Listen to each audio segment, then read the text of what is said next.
ओम नमो दिव्य महादिव्य शिवाय शतम नमः नमः प्रकृते भद्राय नीता प्रणता स्मृताम जयंती मंगला काली भद्रकाली कपालिनी दुर्गा क्षमा शिवा धात्री स्वाहा सुधा नमस्ते। सज्जनों, आप देख रहे हैं अनंत पत्र चैनल पर श्रीमद्देवी भागवत महापुराण की कथा।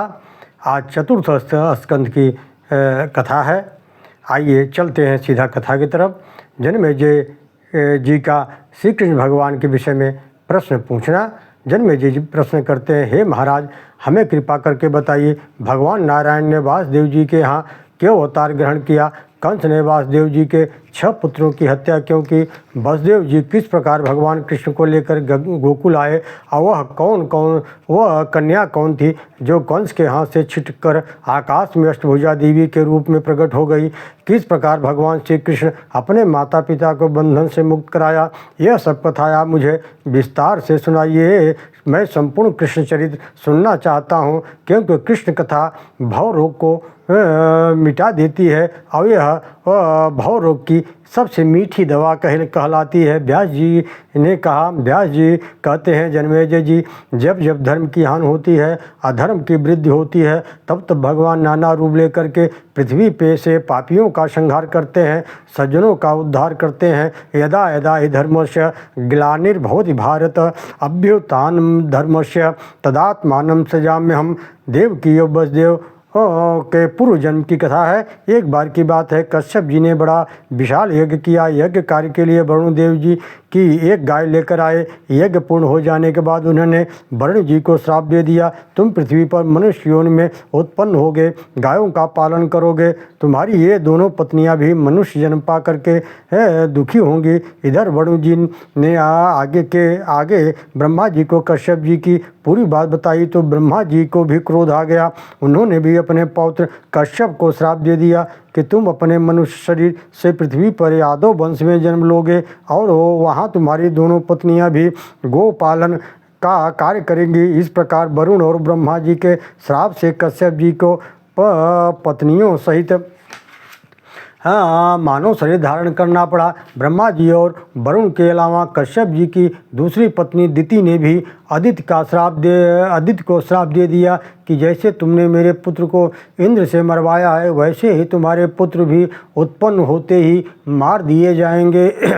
दिति के गर्भ से 4149 मरुदगणों की उत्पत्ति का वर्णन है। आइए चलते हैं कथा की तरफ। दक्ष प्रजापति ने अपने दिति और आदित्य नामक 2 कन्याओं का विवाह महर्षि कश्यप के साथ किया था। अदिति से देवता का जन्म हुआ तो दिति के मन में ईर्ष्या होने लगी, मुझे ऐसे सुंदर पुत्र की प्राप्ति हो। तब दिति ने महर्षि कश्यप जी से प्रार्थना की, स्वामी आप ऐसी कृपा कीजिए कि मेरे भी अत्यंत बलशाली और धर्मात्मा पुत्र प्राप्ति हो। महर्षि कश्यप जी ने कहा, दिति तुम भी पयोव्रत का पालन करो, उसी के प्रभाव से तुम्हें सुंदर पुत्र की प्राप्ति होगी। दिति ने महर्षि कश्यप की बात मान ली और उन्होंने पयोव्रत का पालन करना शुरू कर दिया। वे पृथ्वी पर सोती थी, किसी की उतरी हुई माला नहीं पहनती थी, जूठे मुंह कभी सोती नहीं थी। इस प्रकार जब उनका गर्भ भी पूर्ण हो गया तब आदिति दुखी हो गई और उन्होंने इंद्र से कहा, हे पुत्र, तुम दिति के इस गर्भ को नष्ट कर दो।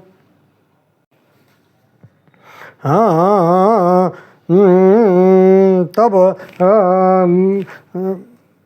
कि तुम्हारे गर्भ को इंद्र ने अत्यंत छोटा सा रूप बना करके दिति के गर्भ में प्रवेश कर लिया। उस समय देवराज इंद्र ने अपने भद्र से गर्भ से के 7 टुकड़े कर डाले। दिति आघात से जब वह जागने लगी तब इंद्र ने धीरे से उससे कहा, माता आप घबराइए मत, मैं इंद्र हूँ, मैंने आपके गर्भ में पल रहे दैत्य को नष्ट कर दिया है।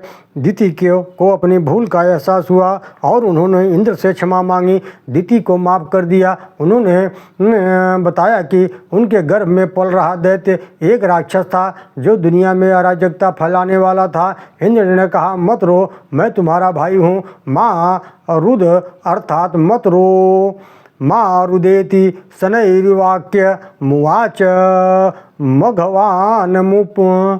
और फिर इंद्र ने उन 7 को 7 टुकड़े में काट दिया।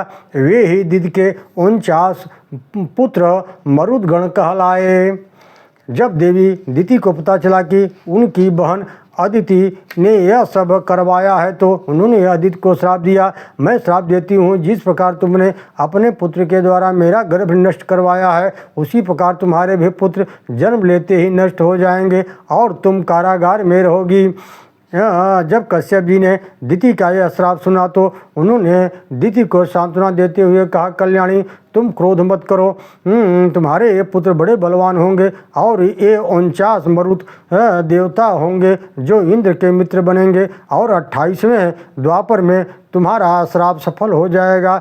जब मैं वसुदेव और अदिति देवकी के रूप में जन्म लेंगे और उनके एक एक करके 6 पुत्र जन्म लेंगे, कंस के द्वारा मार दिए जाएंगे।